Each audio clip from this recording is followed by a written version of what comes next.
अपने वीरों को सम्मान। हमारे देश के वीर जवान जो दिन रात हमारी सुरक्षा में लगे रहते हैं, उनके प्रति हमारा कर्तव्य है कि हम उन्हें सम्मान दें और उनकी सेवाओं को याद रखें। इंडियन आर्म्ड फोर्सेस हमारी हिम्मत और बलिदान की निशानी है। ये सैनिक जो अपनी जान की परवाह किए बिना देश की रक्षा करते हैं, हमारे असली हीरो हैं। हमारे वेटरन्स जिन्होंने अपनी जिंदगी देश की रक्षा में लगा दी, वो हमारे पूरे सम्मान और मदद के हकदार हैं। उनकी सेवाओं को कभी नहीं भुलाया जा सकता और हमें उनके योगदान को हमेशा याद रखना चाहिए।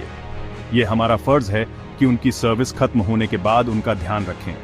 हमें यह सुनिश्चित करना चाहिए कि वे समाज में सम्मानित जीवन जी सकें और उन्हें किसी भी प्रकार की कठिनाई का सामना न करना पड़े। लेकिन अलग अलग स्टेट्स में वेटरन्स को मिलने वाले रिजर्वेशन और बेनिफिट्स में फर्क देखने को मिलता है, जिससे उनके योगदान के लिए बराबर का सलूक नहीं मिलता। ये असमानता उनके जीवन को प्रभावित करती है और हमें इसे दूर करने के लिए कदम उठाने चाहिए।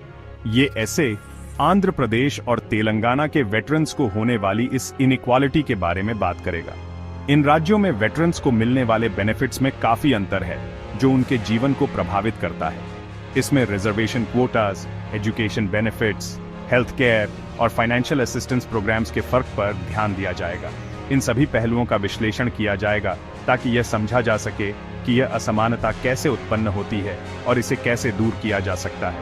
हम देखेंगे कि इन फर्क का वेटरन्स की जिंदगी पर क्या असर पड़ता है और कैसे इसे कम किया जा सकता है, ताकि सभी वेटरन्स को बराबर का सम्मान और मदद मिले। यह हमारा कर्तव्य है कि हम अपने वीरों को वह सम्मान और सहायता प्रदान करें जिसके वे हकदार हैं। आंध्र प्रदेश और तेलंगाना की पॉलिसीज को कंपेयर करने पर कई डिस्पैरिटीज सामने आती हैं। आंध्र प्रदेश और तेलंगाना में वेटरन्स के लिए सुविधाएं और रिजर्वेशन समान हैं। दोनों राज्यों में तमिलनाडु, कर्नाटक और अन्य उत्तर भारतीय राज्यों की तुलना में कोई विशेष प्रिविलेजेस नहीं है।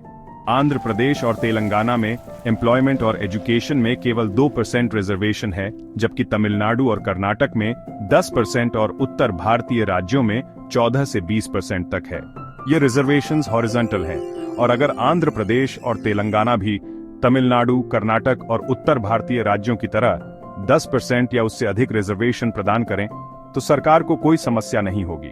लेकिन 2010 में रिजर्वेशन बढ़ाने के वादे के बावजूद यह आज तक प्रदान नहीं किया गया है। इससे वेटरन्स के लिए सिविलियन जॉब्स के मौके कम हो जाते हैं। आंध्र प्रदेश और तेलंगाना में वेटरन्स को नौकरी पाने में अधिक कठिनाई होती है। बच्चों की एजुकेशन बेनिफिट्स में भी फर्क है। आंध्र प्रदेश और तेलंगाना में एक्स सर्विसमैन के बच्चों को केवल 2% रिजर्वेशन मिलता है। तमिलनाडु और कर्नाटक में एक्स सर्विसमैन के बच्चों को 10% रिजर्वेशन मिलता है, जबकि उत्तर भारतीय राज्यों में 14 से 20% तक। आंध्र प्रदेश और तेलंगाना में भी यह रिजर्वेशन समान होना चाहिए ताकि उनके शिक्षा के स्तर को प्रभावित न करे। इसके अलावा वेटरन्स की लैंड्स और हाउस साइट्स को गूंज द्वारा हड्डी-आंच लिया जा रहा है और उनकी प्रॉपर्टीज की कोई सुरक्षा नहीं है। इससे उनके जीवन को और कठिन बना देता है। रिजर्वेशन पॉलिसीज और बेनिफिट्स में इनकंसिस्टेंसी का वेटरन्स और उनके परिवारों पर गहरा असर पड़ता है। तेलंगाना और आंध्र प्रदेश में कम रिजर्वेशन क्वोटा की वजह से जॉब अपॉर्चुनिटीज कम हैं, जिससे बहुत से वेटरन्स फाइनेंशियली इनसिक्योर हो जाते हैं। उन्हें अपने परिवार का खर्च चलाने में बहुत मुश्किल होती है। एजुकेशन बेनिफिट्स में फर्क तेलंगाना और आंध्र प्रदेश के वेटरन्स के बच्चों के लिए मुश्किलें पैदा करता है।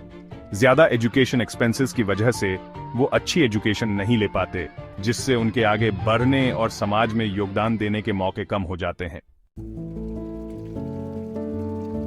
सेक्शन 4, फर्क को कम करना, समाधान और सुझाव। इन डिस्पैरिटीज को दूर करने के लिए कई महत्वपूर्ण स्टेप्स लेने होंगे। सबसे जरूरी है आंध्र प्रदेश और तेलंगाना में गवर्नमेंट जॉब्स के लिए वेटरन्स के रिजर्वेशन कोटा को बढ़ाकर 10% करना। आंध्र प्रदेश में केवल 2% रिजर्वेशन है, जो काफी नहीं है। दोनों राज्यों में स्थिति अन्य राज्यों की तुलना में बदतर है। दूसरा, एजुकेशन बेनिफिट्स को आंध्र प्रदेश के बराबर करना जरूरी है। तेलंगाना में वेटरन्स के बच्चों के लिए फी कंसेशन को 50% करने से उनके परिवारों पर फाइनेंशियल बर्डन कम होगा और उन्हें अच्छी एजुकेशन मिल सकेगी।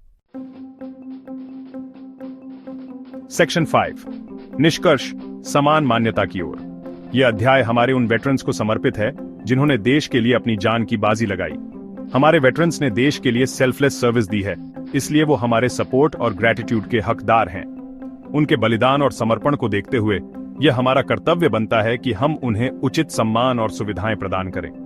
रिजर्वेशन और बेनिफिट्स में फर्क को दूर करना सिर्फ पॉलिसी की बात नहीं, बल्कि हमारा नैतिक कर्तव्य है। यह सुनिश्चित करना कि हर वेटरन को समान अवसर मिले एक सशक्त समाज की नींव है। पॉलिसीज को एक जैसा करके, बेनिफिट्स बढ़ाकर और बराबर के मौके देकर हम ऐसा माहौल बना सकते हैं जहां हमारे वेटरन्स वैल्यूड, रिस्पेक्टेड और एम्पावर्ड महसूस करें और समाज में योगदान देते रहे। यह न केवल उनके लिए बल्कि पूरे समाज के लिए फायदेमंद होगा। हमें इस फर्क को कम करने की कोशिश करनी चाहिए ताकि सभी वेटरन्स को, चाहे वो किसी भी स्टेट में रहते हों, बराबर का सम्मान और सपोर्ट मिले। एकजुट होकर हम एक ऐसा समाज बना सकते हैं जहां हर वेटरन को उसकी सेवा का उचित मूल्य मिले।